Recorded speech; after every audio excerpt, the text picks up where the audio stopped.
എത്ര മൂടി വെക്കാൻ ശ്രമിച്ചാലും സത്യം ഒരു നാൾ അവരവരുടെ വായിൽ നിന്ന് തന്നെ പുറത്തു വരുമെന്ന് വ്യക്തമാക്കുകയാണ്. പറഞ്ഞു വരുന്നത് സമൂഹ മാധ്യമവും ചില രാഷ്ട്രീയ നേതാക്കളും ഘോരഘോരം ആഘോഷിച്ച ഒരു കപ്പിനെ കുറിച്ചാണ്. ആ കപ്പുമായി ബന്ധപ്പെട്ട് മുഖ്യമന്ത്രി പിണറായി വിജയൻ തന്നെ എന്താണ് സത്യാവസ്ഥ എന്ന് തുറന്നു പറയുമ്പോൾ ഈ ഒരു സങ്കീർത്തനത്തിലെ ഈ ഒരു വാചകത്തോടുകൂടി മിസ്റ്റർ വിജയ എന്ന് പറഞ്ഞുകൊണ്ടിട്ടിരിക്കുന്നത് സാക്ഷാൽ രാഹുൽ മാങ്കൂട്ടം തന്നെയാണ്. ശ്രീ വിജയൻ, ആ കപ്പ് മാത്രമല്ല, കേസുകളും നിങ്ങളുടെ പൊളിറ്റിക്കൽ പിആറിന്റെയും പൊളിറ്റിക്കൽ വൈരാഗ്യത്തിന്റെയും ഉപകരണമായിരുന്നു. രാഷ്ട്രീയ വിരോധത്താൽ എത്ര ഹീനമായി ഒരാളെ ആക്രമിക്കാം എന്നതിന്റെ ഉദാഹരണമായി ഇത് നാളെകളെ കാണപ്പെടും. പുറത്ത് താങ്കൾ എന്തൊക്കെ പറഞ്ഞു നടന്നാലും ഇതിലെ യാഥാർത്ഥ്യങ്ങൾ താങ്കൾക്കും എനിക്കും നന്നായി അറിയാം. അത് നാളുകളിൽ ഈ നാട് അറിയും. അന്ന് ഈ കൊലച്ചിരി മാറി താങ്കൾ മറുപടി പറയേണ്ടി വരും. സത്യം ജയിക്കും. ഈ ഒരു വാചകമാണ് രാഹുൽ മാങ്കൂട്ടം സമൂഹ മാധ്യമങ്ങളിൽ പോസ്റ്റ് ചെയ്തിരിക്കുന്നത്. രാഹുലിന്റെ നിലവിലെ ഒരു അവസ്ഥ നമുക്ക് പരിശോധിച്ച് നോക്കുകയാണെങ്കിൽ ഇപ്പോൾ തെരഞ്ഞെടുപ്പ് വന്നിരിക്കുകയാണ്. ഈ പറയുന്ന ആരോപണ വിധേയനായതുകൊണ്ട് തന്നെ ആരോപണം വന്ന് മണിക്കൂറുകൾക്കകം തന്നെ പാർട്ടി പുറത്താക്കി. അതിനുശേഷം രാഹുലിനെ തിരിച്ചെടുക്കാൻ ഒരു ചിന്ത പോലും പാർട്ടിക്കകത്ത് ഉണ്ടായിരുന്നില്ല. രാഹുൽ കരുതിയിരുന്നു ഒരു പക്ഷെ തന്നെ തിരിച്ചെടുക്കുമായിരിക്കുമെന്ന്. കാരണം കോടതിയിലൊക്കെ തന്നെ ആദ്യഘട്ടത്തിൽ രാഹുൽ മാങ്കൂട്ടത്തിനെതിരെയായിരുന്നെങ്കിൽ പിന്നീട് രാഹുൽ മാങ്കൂട്ടത്തിന് അനുകൂലമായിട്ടായിരുന്നു വിധികളെല്ലാം വന്നത്. അതുകൊണ്ട് തന്നെ രാഹുലിനെ കോൺഗ്രസിലേക്ക് തിരിച്ചെടുക്കുമെന്ന് കരുതിയിരുന്നു. എന്നാൽ തിരിച്ചെടുത്തിരുന്നില്ല. തെരഞ്ഞെടുപ്പ് കാലഘട്ടത്തിലെങ്കിലും അതുണ്ടാകുമെന്ന് കരുതിയിരുന്നു. അപ്പോഴും ഉണ്ടായില്ല. പാലക്കാട്ട് സ്വതന്ത്രനായി നിൽക്കാനെങ്കിലും പാർട്ടി അനുവദിക്കുമെന്ന് കരുതി, അതും ഉണ്ടായില്ല. ഇനി നോമിനേഷന് 24 മണിക്കൂർ മാത്രമാണ് ബാക്കി. നാളെയോടുകൂടി നോമിനേഷൻ അവസാനിക്കുകയാണ്. രാഹുൽ കാണിക്കുന്ന ഈ അച്ചടക്കം, രാഹുൽ കാണിക്കുന്ന ഈ മര്യാദ കുറഞ്ഞത് കോൺഗ്രസിന് 2 സീറ്റുകളിലെങ്കിലും ഗുണം ചെയ്തു എന്ന് ഫെനി നൈനാൻ പറഞ്ഞത് വെറുതെയല്ല എന്നുള്ളത് കൂടിയാണ്. എന്തായാലും നിലവിലെ സാഹചര്യത്തിൽ രാഹുൽ മാങ്കൂട്ടം ചെയ്തത് തെറ്റല്ല, അല്ലെങ്കിൽ രാഹുൽ മാങ്കൂട്ടം ഒരു ഒറ്റയ്ക്കൊരു ഇരയായി മാത്രം പോകുന്നില്ല, അല്ലെങ്കിൽ ഒരു കുറ്റക്കാരനായി മാത്രം പോകുന്നില്ല എന്ന് വ്യക്തമാകുകയാണ്. മാസങ്ങൾക്ക് മുമ്പ് കേന്ദ്ര സർക്കാരിനെതിരായ LDF സത്യാഗ്രഹ വേദിയിൽ മുഖ്യമന്ത്രി പിണറായി വിജയൻ ഉപയോഗിച്ച കപ്പിലെ വാചകങ്ങൾ സോഷ്യൽ മീഡിയയിൽ വലിയ ചർച്ചയായിരുന്നു. Love you to moon and back എന്നെഴുതിയ കപ്പ് പിടിച്ച മുഖ്യമന്ത്രി പിണറായി വിജയന്റെ ചിത്രങ്ങളാണ് സോഷ്യൽ മീഡിയയിൽ വൈറലായത്. രാഹുൽ മാങ്കൂട്ടത്തിന്റെ അറസ്റ്റിലേക്ക് നയിച്ച പരാതിക്കാരിയുള്ള ഐക്യദാർഢ്യമാണ് അതെന്നാണ് അന്ന് എല്ലാവരും വിലയിരുത്തിയത്. രാഹുലിന്റെ അറസ്റ്റിന് ശേഷം പരാതിക്കാരി ഫേസ്ബുക്കിലിട്ട കുറിപ്പിൽ ഈ വാചകം ഉപയോഗിച്ചിരുന്നു.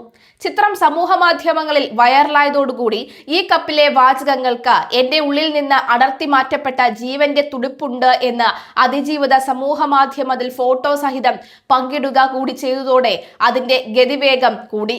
എന്നാൽ ആ കപ്പ് ഉപയോഗിച്ചത് വെറും യാദൃച്ഛികം മാത്രമായിരുന്നുവെന്ന് വ്യക്തമാക്കി മുഖ്യമന്ത്രി ഇപ്പോൾ രംഗത്തെത്തിയിരിക്കുകയാണ്.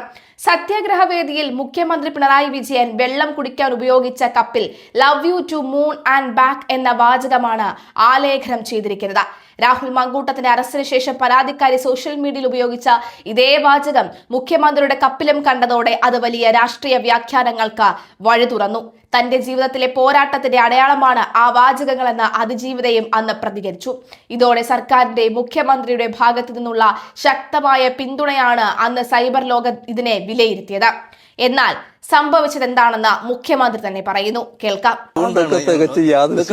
അതൊരു കപ്പ് അങ്ങനെ എടുത്തതൊന്നുമല്ല. അന്ന് അവിടെ ഇരിക്കുമ്പോൾ ഒരു വെള്ളം കുടിക്കുന്നതിന് ഒരു കപ്പ് വീട്ടിൽ നിന്ന് കൊണ്ടുവന്നേ ഉള്ളൂ. ആ കപ്പ് വീട്ടിൽ നിന്ന് കൊടുത്തയച്ചു. അറിയില്ല, ആർക്കും അറിയില്ല. ഇത് ഞാനപ്പോ ശ്രദ്ധിക്കുന്നുണ്ട്. ഇതിങ്ങനെ കുടിക്കുമ്പോൾ ഒരാളിങ്ങനെ ഫോട്ടോ എടുക്കുന്ന കാണുന്നുണ്ട്. എന്താ ഈ വെള്ളം കുടിക്കുന്ന ഒരു പുതുമയല്ലല്ലോ എന്റെ കാര്യത്തില്. ഞാൻ സാധാരണ പ്രസംഗിക്കുമ്പോൾ തന്നെ വെള്ളം കുടിച്ചുകൊണ്ടിരിക്കുന്നതല്ലേ. അപ്പൊ അതൊരു വലിയ പുതുമയായിട്ട് എനിക്ക് തോന്നില്ല. എന്നാലും ഒരു ശ്രദ്ധയോടെ ഫോട്ടോ എടുക്കുന്ന ഞാൻ കാണുന്നുണ്ട്. എന്താണെന്ന് മനസ്സിലായില്ല. പക്ഷെ പിന്നെയാണ് ഇങ്ങനെ ഒരു വാർത്ത വന്നിട്ടുണ്ടെന്ന് മനസ്സിലാകുന്നത്. ഇതാണ് സത്യം. താൻ കുടിക്കുന്ന കപ്പിൽ എന്താണ് എഴുതിയിരിക്കുന്നത് എന്ന് മുഖ്യമന്ത്രി പോലും അറിഞ്ഞില്ല. എന്നാൽ പിന്നീട് വൈറലായപ്പോൾ എന്നാ മിണ്ടാതെ ഇരുന്നേക്കാം, അങ്ങ് വൈറലാകുന്നതായിക്കോട്ടെ എന്ന് കരുതി മിണ്ടാതെ മൗനം പാലിച്ചു.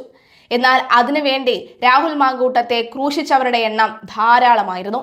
എന്നാൽ നിലവിലെ സാഹചര്യത്തിൽ ഇതാണ് സത്യം. എനിക്ക് അറിയുക പോലുമില്ല അവിടെ എന്താണ് സംഭവിച്ചതെന്ന് തുറന്നു പറഞ്ഞല്ലോ, അതാണ് സത്യം.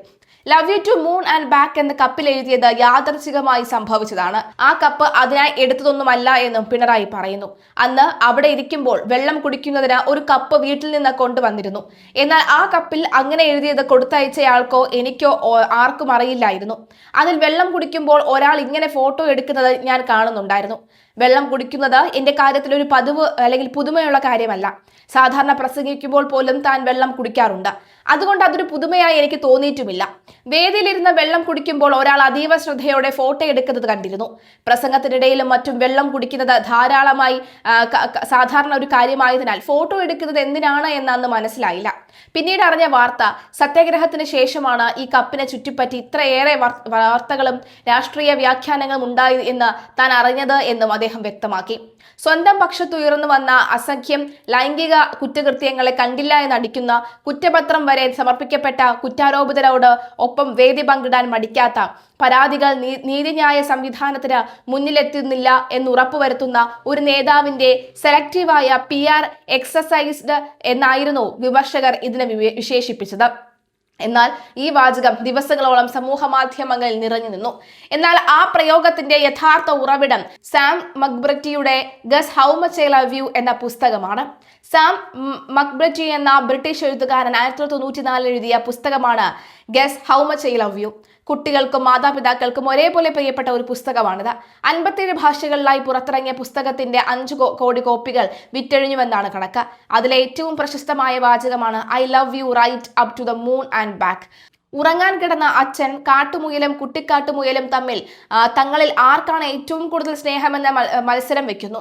കുട്ടി തനിക്കറിയാവുന്ന ഈ അകലങ്ങൾ കൊണ്ടും ഉയരങ്ങൾ കൊണ്ടുമൊക്കെ തനിക്ക് അച്ഛനോടുള്ള സ്നേഹത്തെ അടയാളപ്പെടുത്തി. എന്നാൽ അച്ഛൻ മുയലാകട്ടെ ഇതിനെയെല്ലാം ഭേദിക്കുന്ന വാചകങ്ങൾ പറഞ്ഞ കുട്ടിക്കാട്ടുമുയലിനെ തോൽപ്പിച്ചു. ഒടുവിൽ കുട്ടിക്കാട്ടുമുയലിന് ഉറക്കം വന്നു. കണ്ണുകളടയാൻ നേരം കുട്ടിക്കാട്ടുമുയൽ ജനാലയിലൂടെ നോക്കി ദൂരെ ആകാശത്തെ അമ്പിളിമാമനെ നോക്കി I love you right up to the moon എന്ന് പറഞ്ഞു. ജയമുറപ്പിച്ചുറങ്ങി. എന്നാൽ കുട്ടിക്കാട്ടുമുയൽ ഉറങ്ങിയ ശേഷം അച്ഛൻ അവന്റെ ചെവിയിൽ പതിയെ പറഞ്ഞു I love you right up to the moon and back എന്ന് പറഞ്ഞു. ഇപ്പോഴും സ്നേഹം പ്രകടിപ്പിക്കാൻ ഇതിലും വലിയ മീറ്ററിലുള്ള വാചകങ്ങൾ ലോകത്തുണ്ടോ എന്നത് സംശയമാണ്. എന്തായാലും മോഹഭംഗ മനസ്സിലെ ശാപഭംഗിര നടകളിൽ ദാ ഉടഞ്ഞു കിടക്കുന്നു PR കപ്പെന്ന് തന്നെ പറയേണ്ടി വരും. ചിറകൊടിഞ്ഞ കിനാക്കളിൽ ഇതൾ പൊഴിഞ്ഞ വട്ടപ്പൊട്ടുകൾ എന്തൊക്കെയായിരുന്നു. ഏതോ PR ഭണ്ഡാരങ്ങൾ എടുത്തുകൊടുത്തും കപ്പ് പിടിച്ച് ഫോട്ടോ പിടിച്ചപ്പോൾ ഇന്ദ്രൻ അറിഞ്ഞില്ല അതിൽ ചന്ദ്രനും കിടുത്താപ്പും ഒക്കെ ഉണ്ടെന്ന്.